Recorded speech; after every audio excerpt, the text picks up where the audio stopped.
En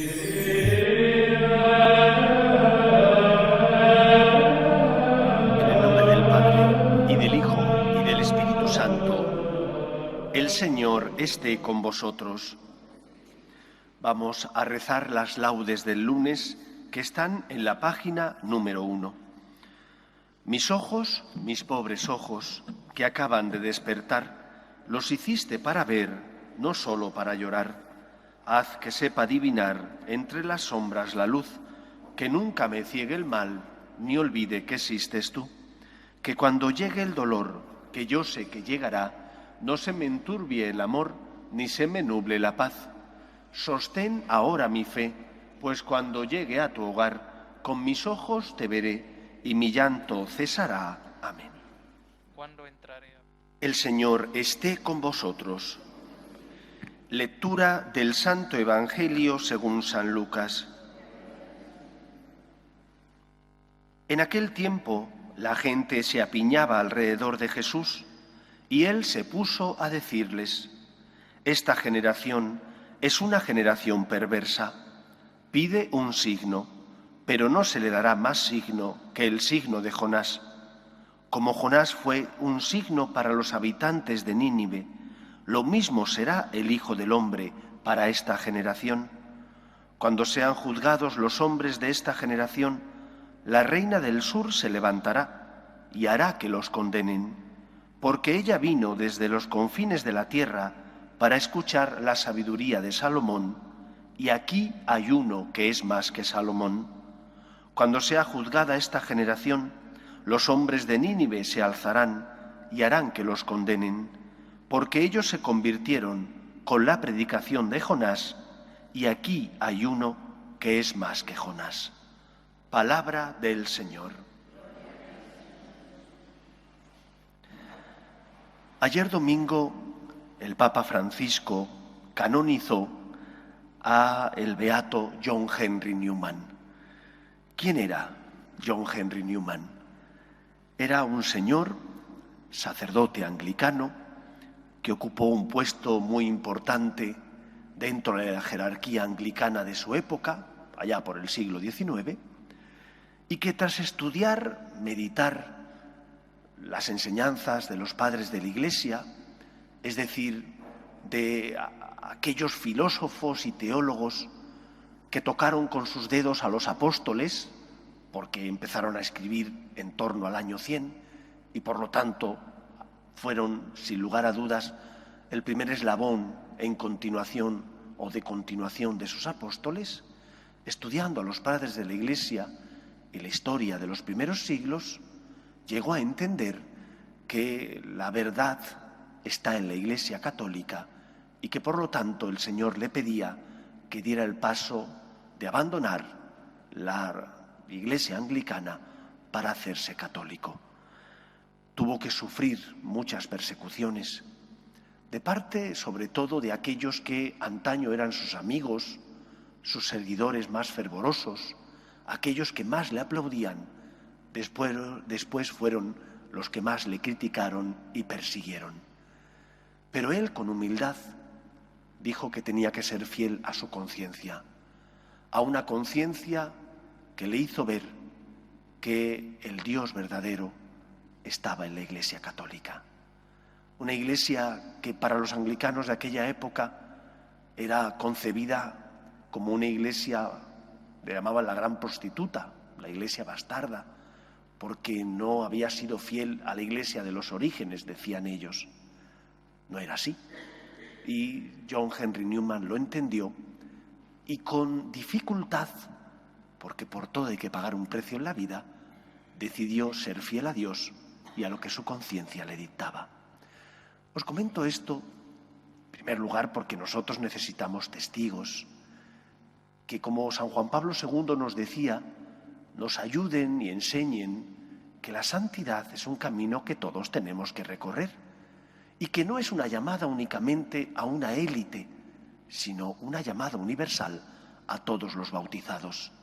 A ti como padre o madre de familia, a ti que trabajas en esta o en aquella empresa, a ti que ya tienes cierta edad, el Señor te llama a que le sigas, a que seas santo a que te fíes de Él.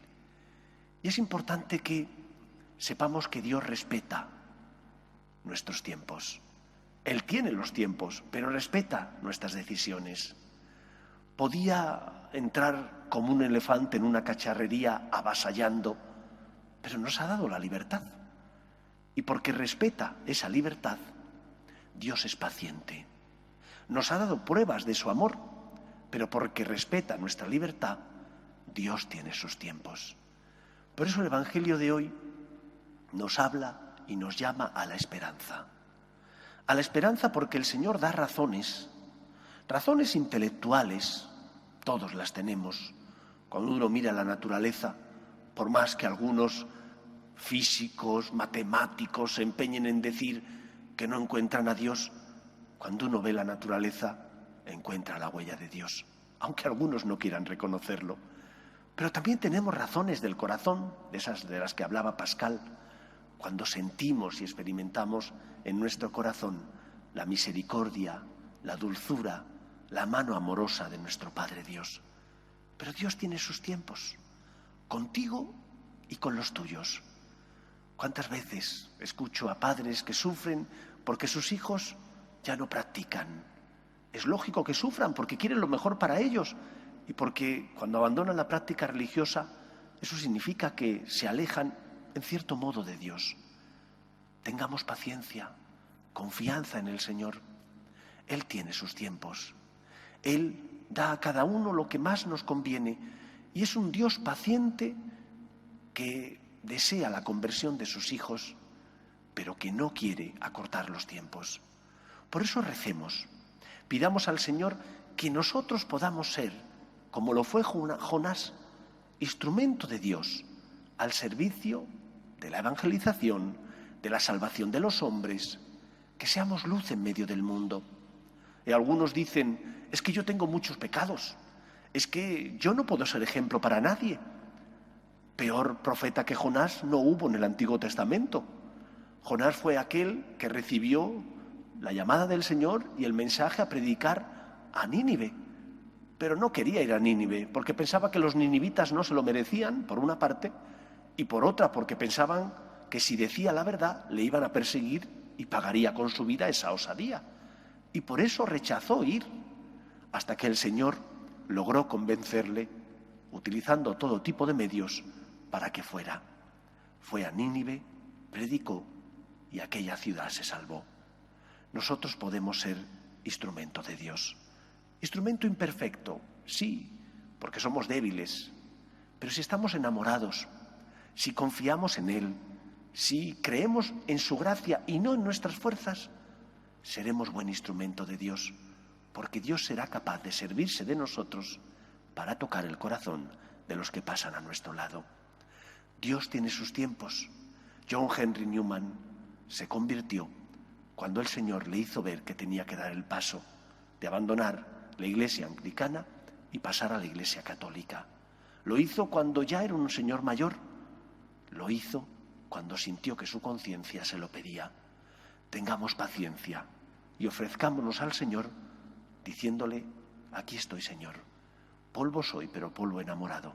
Puedes contar conmigo para ayudar en la obra de la salvación, para colaborar contigo. Que el Señor nos ayude a ser generosos y a no tener miedo, a ofrecernos como lo hizo el débil, el mísero, el imperfecto profeta Jonás. Nos ponemos en pie. Oremos a Dios nuestro Padre. Pedimos por la Iglesia para que sea siempre, a pesar de su miseria, de su debilidad, luz en medio del mundo. Roguemos al Señor. Pedimos por la Iglesia, Iglesia santa de pecadores, para que nunca tengamos miedo a levantarnos y a convertirnos cada día nuevamente al amor y a la misericordia de Dios. Roguemos al Señor. Pedimos por los que sufren, parados, enfermos, familias rotas. Pedimos especialmente por aquellos que no tienen fe y ante las cruces de la vida desesperan. Roguemos al Señor. Pedimos también por España, por nuestras familias, para que se mantengan unidas y se transmita la fe de padres a hijos. roguemos al Señor. Pedimos por nuestros hermanos difuntos, para que descansen en paz en el seno de Dios Padre, roguemos al Señor. Escucha, Padre, las súplicas de tus hijos, que nos dirigimos a ti confiando en tu amor. Te lo pedimos por Jesucristo nuestro Señor. Dios soberano, te pedimos humildemente que así como nos alimentas con el cuerpo y la sangre de tu Hijo, nos hagas participar de su naturaleza divina. Por Jesucristo nuestro Señor. El Señor esté con vosotros.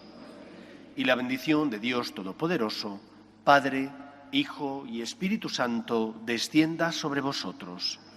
Podéis ir en paz. Dios te salve, Reina y Madre de misericordia, vida, dulzura y esperanza nuestra. Dios te salve. A ti llamada de Dios, para que seamos dignos de alcanzar las promesas de nuestro Señor Jesucristo. Amén.